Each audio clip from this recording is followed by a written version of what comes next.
Good morning students. Vivekanand civil school Tonk से विज्ञान का अध्यापक कक्षा 6 विज्ञान की पुस्तक के अंतर्गत विज्ञान विषय के अंतर्गत हम आपके पास चैप्टर जो हमारा चल रहा था विद्युत तथा परिपथ चैप्टर नंबर 12 वो आज हम प्रारंभ करने जा रहे हैं। ध्यान देंगे इधर।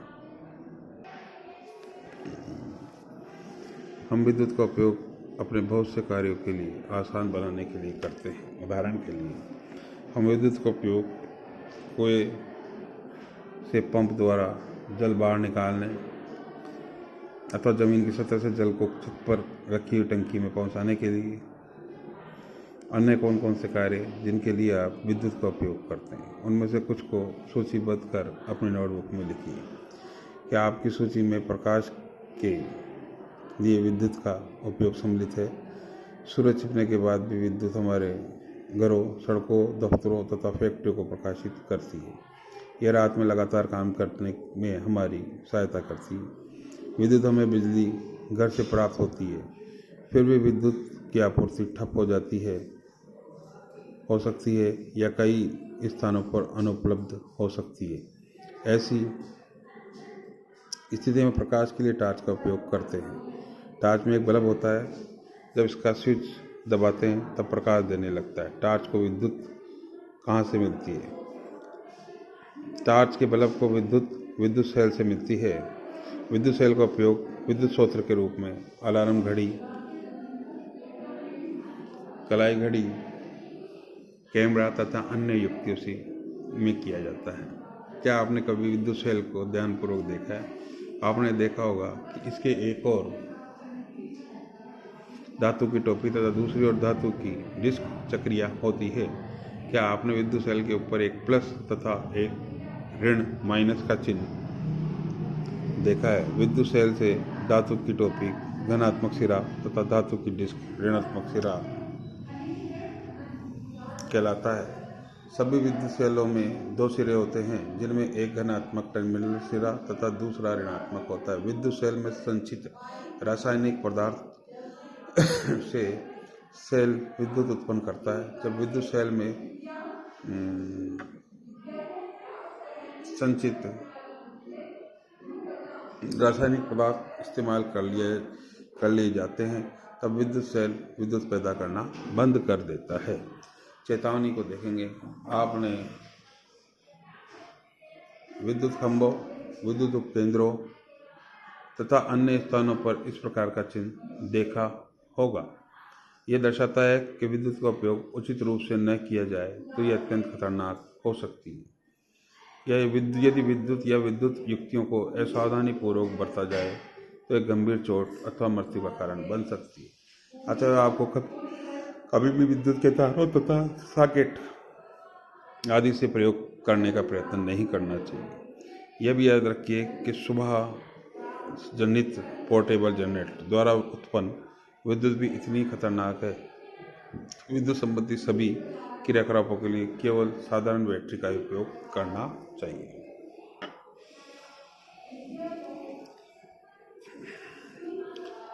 विद्युत पैदा करना बंद कर देता है, तब उस विद्युत सेल को एक नए विद्युत सेल में बदलना पड़ता है।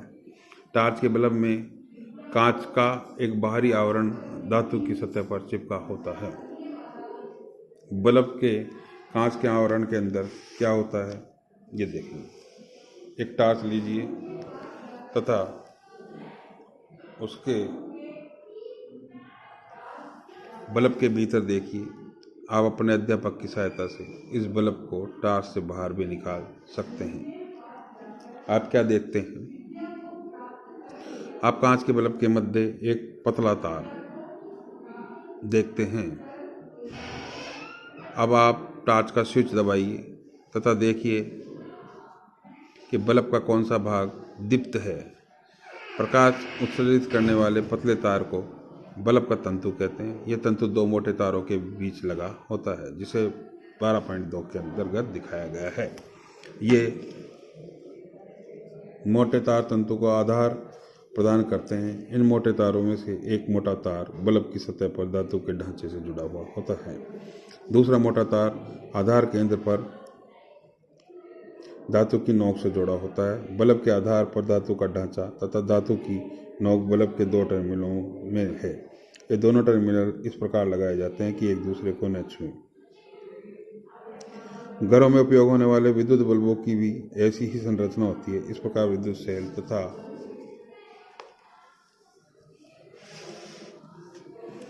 विद्युत बल्ब दोनों में ही दो दो टर्मिनल होते हैं। इनमें से ये दो टर्मिनल क्यों होते हैं? विद्युत सेल के दो टर्मिनलों से जुड़े तारों को स्विच तथा बल्ब जैसी युक्ति के बीच में जोड़े बिना आपस में कदापि न मिला। यदि आप ऐसा करेंगे तो विद्युत सेल के रासायनिक पदार्थ बड़ी तेजी से खर्च हो जाएंगे और सेल कार्य करना बंद कर देगा। आइए विद्युत सेल का करके एक बल्ब को दीप्तिमान करने का प्रयास करते हैं। ऐसा हम इस प्रकार से कर सकते हैं। क्रियाकलाप 2।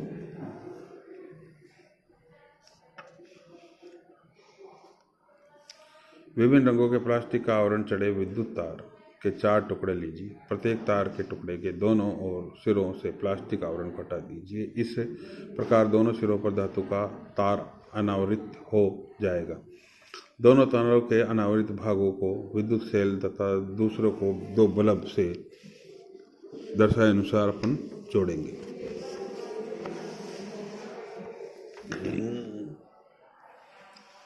बल्ब के साथ तारों को जोड़ने के लिए आप विद्युत रोधी टेप, बिजली की मिस्त्री द्वारा उपयोग किए जाने वाली और सेल के लिए रबड़ बैंड या टेप का उपयोग कर सकते हैं। अब बल्ब तथा विद्युत सेल को अलग अलग 6 भिन्न ढंगों से जोड़िए, जैसा कि चित्र 12.5 से 12.5a से F में दर्शाया गया। प्रत्येक अवस्था में देखिए कि जब देखते हैं कि बल्ब दीप्त है या नहीं। प्रत्येक अवस्था के लिए हाँ या नहीं का कीजिए। ये देखिए 5 अवस्थाएं हैं।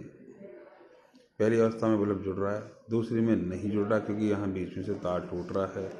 तीसरी के अंदर फिर यहाँ से इधर वाला तार टूट रहा है। चौथी में दोनों तार इधर जा रहे हैं इसलिए नहीं हो रहा है। इसमें 5वीं अवस्था के अंतर्गत दोनों तारों को यहाँ जोड़ दिया गया है इसलिए नहीं हो रहा है, यहाँ से लाया है। और छठी अवस्था में भी यही कुछ है, इसलिए यहाँ आपके 6 अवस्थाओं में बल्ब नहीं जल रहे हैं। 5 अवस्थाओं में नहीं जल रहे हैं और एक अवस्था में प्रारंभिक में जो दोनों तार एक प्लस और माइनस आकर के जुड़ रहे हैं तब जाकर के ये बल्ब जल रहा है। अब उन व्यवस्थाओं को ध्यानपूर्वक देखिए जिनमें बल्ब दीप्त होता है। इन व्यवस्थाओं की तुलना दूसरी व्यवस्थाओं से कीजिए जिनमें बल्ब दीप्त नहीं होता है। क्या आप इस अंतर का कारण ज्ञात कर सकते हैं? 12.5a में विद्युत सेल के एक टर्मिनल से प्रारंभ करके अपनी पेंसिल की नोक के तार को अनुदिशित बल्ब पर तक लाइए। अब बल्ब के दूसरे टर्मिनल से प्रारंभ करके विद्युत सेल से जुड़े दूसरे तार के अनुदिशित पेंसिल की नोक को हटाइए। इस कार्य को 12.5 की तरह शेष व्यवस्थाओं के लिए दोहराइए। क्या इन व्यवस्थाओं में बल्ब दीप्त होता है जिनमें सेल के एक टर्मिनल से वापस दूसरे टर्मिनल तक पहुंचने में पेंसिल को ऊपर उठाना पड़ता है? विद्युत परिपथ क्रियाकलाप 2 में आपने विद्युत सेल के एक टर्मिनल को तार द्वारा बल्ब से होते हुए विद्युत सेल के दूसरे टर्मिनल से जोड़ा। ध्यान दीजिए इस 12.5 चित्र के अंतर्गत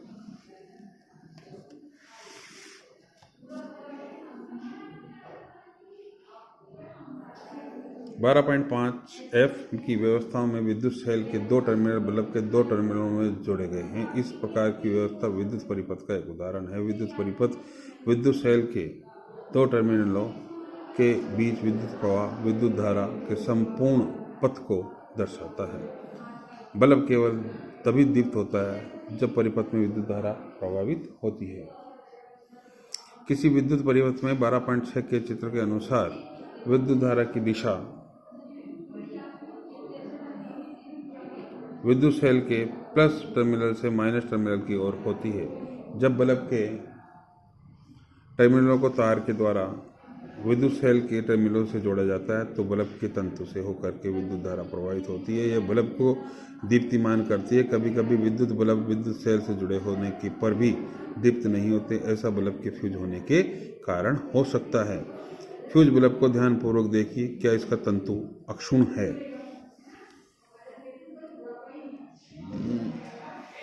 विद्युत बल्ब के कई कारणों से फ्यूज हो सकता है। इनमें से एक कारण है बल्ब के तंतु का खंडित होना। बल्ब का तंतु खंडित होने के कारण विद्युत सेल के टर्मिनलों के बीच विद्युत धारा का परिपथ टूट जाता है। इसलिए फ्यूज बल्ब के तंतु से विद्युत धारा प्रवाहित न होने के कारण यह दीप्तिमान नहीं होता है। क्या अब आप यह बता सकते हैं कि चित्र 12.5b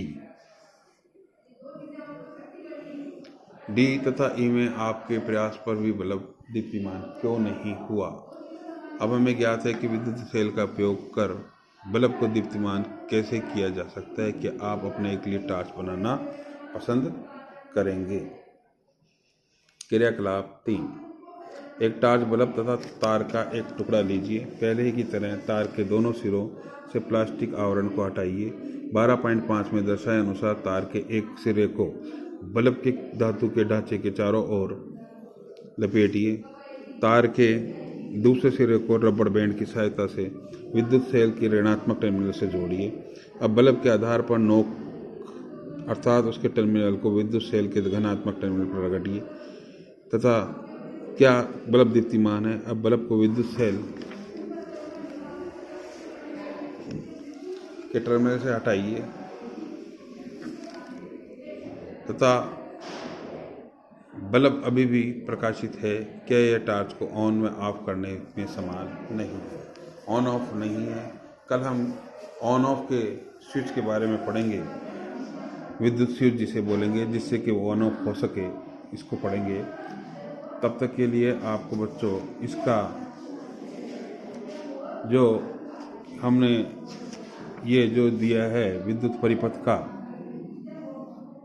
12.5 चित्र को आपको बनाना है, इसका निर्माण करना है और इसके बारे में विद्युत धारा प्रभावित होती है इस क्रियाकलाप को आपको समझाना है या आपको फेर कॉपी के अंतर्गत करना है। आज हम यहीं विराम देंगे बच्चों, कल फिर हम मिलेंगे। तब तक आपको इसी चैप्टर के जो मैंने बताया है 12.5 वाला वो आपको करना है।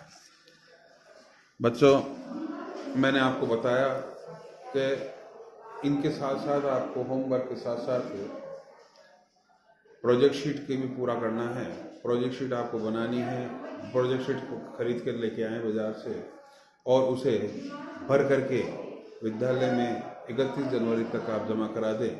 यदि किसी कारणवश आप नहीं लाए हैं तो आज तुरंत प्रभाव से आप खरीद लें और ख़रीद करके इसे भरना प्रारंभ कर दें। कोई चीज़ समझ में नहीं आए तो आप आकर के पूछ सकते हैं। तब तक के लिए बाय, गुड बाय बच्चों। थैंक यू बच्चों।